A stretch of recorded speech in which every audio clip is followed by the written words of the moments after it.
A very good evening. You're now with me, Radzi Ahmad, for TVS Nightline. On to the headlining stories. The Ombudsman principles, emphasizing fairness, transparency, and people-centered governance, are values that align closely with the core administrative philosophy of the Sarawak government.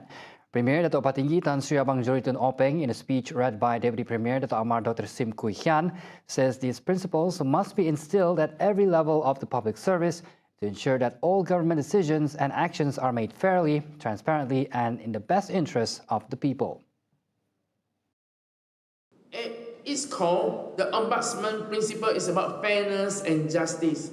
It ensures that grievances are heard, that decisions are reviewed impartially, and the public administration is held to the highest standards of integrity and professionalism.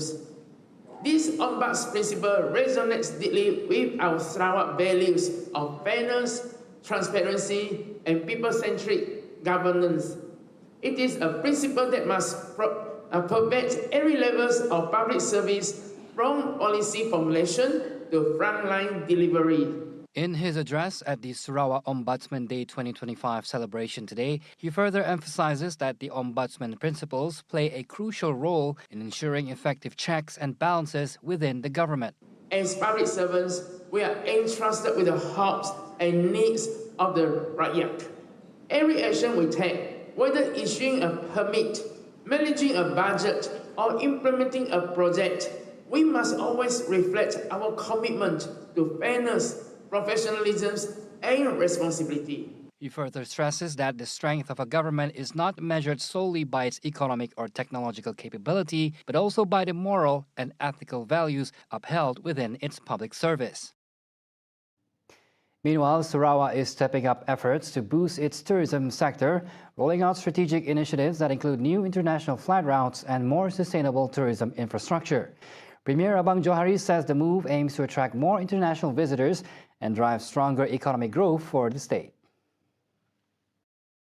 Hopefully by January we start in Borneo, and then initially it will be on ATR, the longer routes, but it will be expanded to regional route, including of course our ASEAN capital, Jakarta, Singapore, Bangkok, Hong Kong, including Hong Kong, and East Asia, Korea, Japan, and sekarang sudah dapat start dari Japan ke pasar kerja.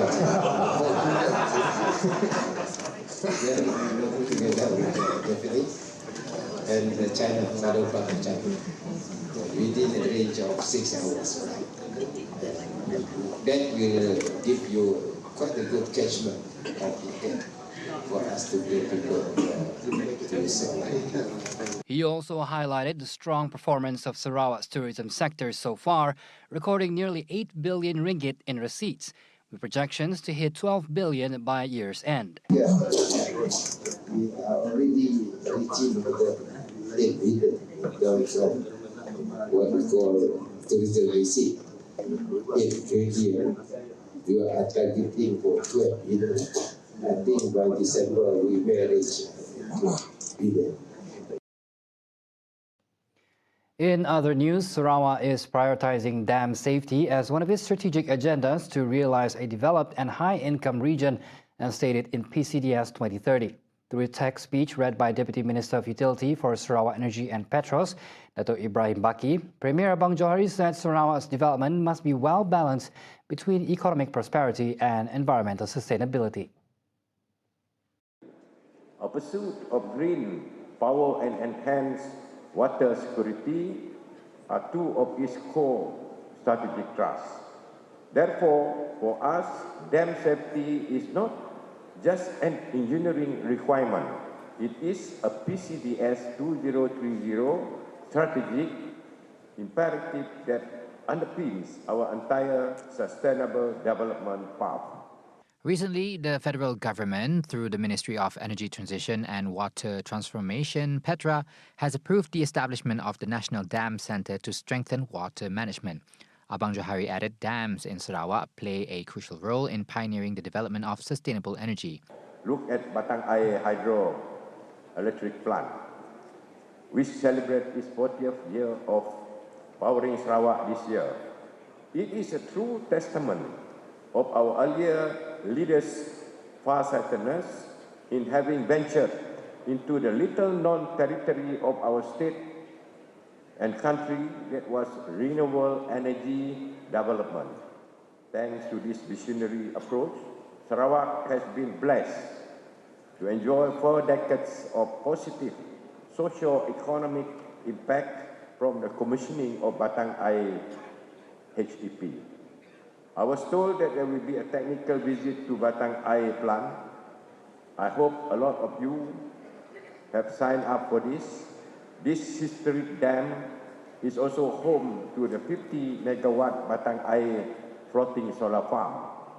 This hydro-solar approach allows us to diversify power without acquiring new land, optimize land use by generating more clean energy from a single footprint, and enhance water management by reducing reservoir water evaporation. At the same time, the Premier said Sarawak is ready to share its experience on managing a large-scale dam in a tropical climate, which will be done throughout the entire session of the International Conference on Dam Safety Management and Engineering. The 3rd International Conference on Dam Safety Management and Engineering, or ICDSME 2025, proceeds with its gala dinner tonight held at Pullman Hotel. The conference has been hyper-focused on the future of dam safety, aligning with its theme, Dam Safety, Energy Transition and Water Transformation.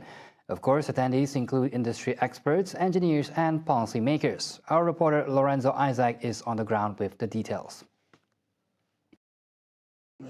Thank you, Razi Ahmad. Officiating the dinner tonight is Deputy Minister of Energy and Environmental Sustainability, Dato Dr. Hazlan Abang Hipni, who emphasized the importance of strengthening dam safety as Malaysia moves towards renewable energy integration and sustainable water management.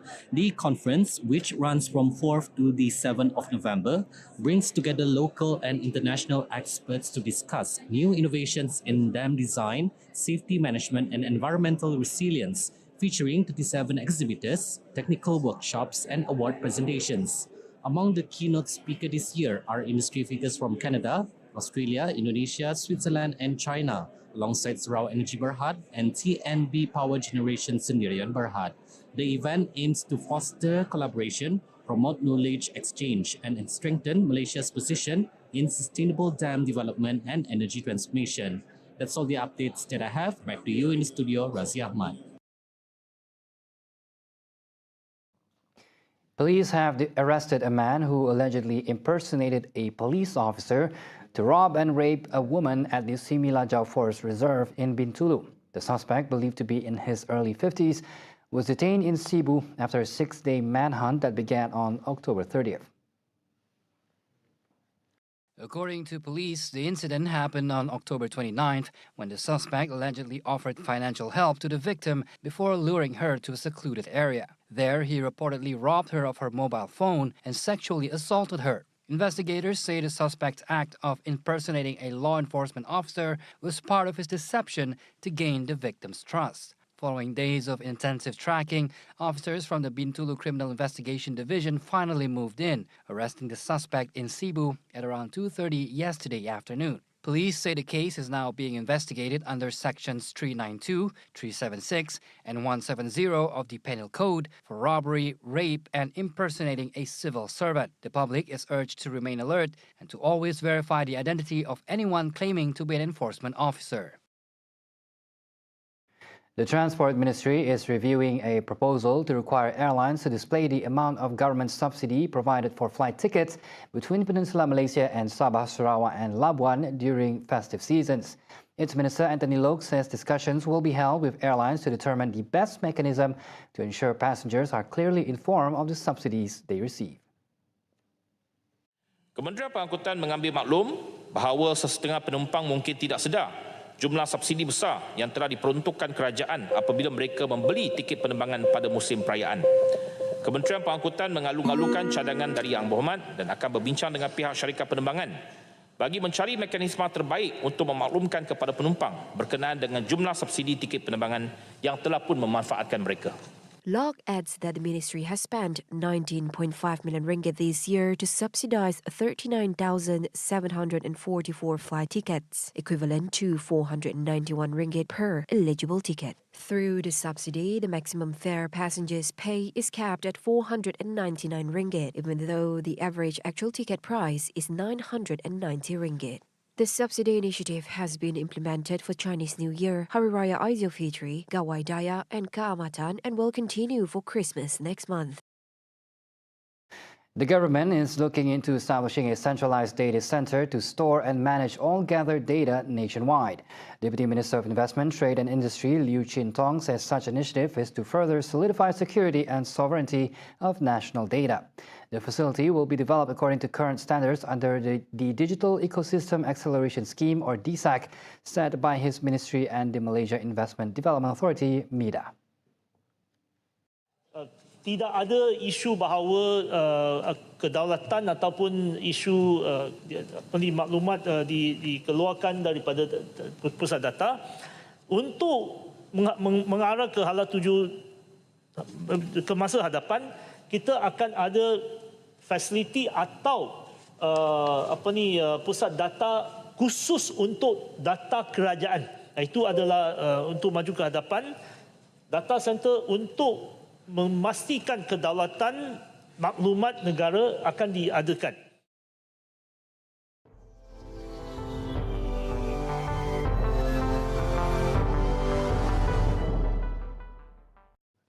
At least 7 people were killed on Tuesday after a United Parcel Service UPS cargo plane crashed near Muhammad Ali International Airport in Louisville, Kentucky. Airport Public Information Officer Jonathan Bivens said 11 injured were transported to local hospitals, while the death toll is expected to rise further. Shortly after takeoff, the plane exploded into flames as it crashed into businesses adjacent to the airport. An Alert 3 call regarding UPS flight number 2976, an MD-11 cargo plane that took off en route to Honolulu, Hawaii. Flight 2976 had a total number of 3 souls on board. Flight 2976 departed runway 17 right and went down 3 miles south of the airfield. According to him, 4 of the confirmed dead were not on the plane.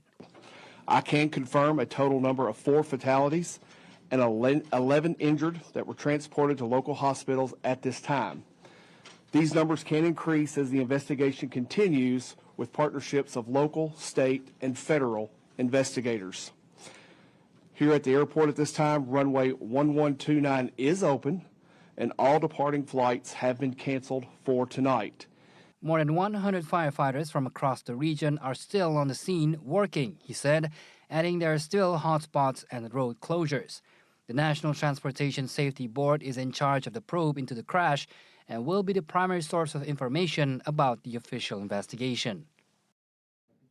The White House says it's actively engaged in negotiations to end the bloody conflict in Sudan as clashes between the country's army and the paramilitary rapid support forces continue to escalate. White House Press Secretary Caroline Leavitt told reporters the administration is very much engaged in brokering a ceasefire, describing the situation on the ground as highly complicated. The United States is actively engaged in efforts to bring about a peaceful resolution to the terrible conflict in Sudan.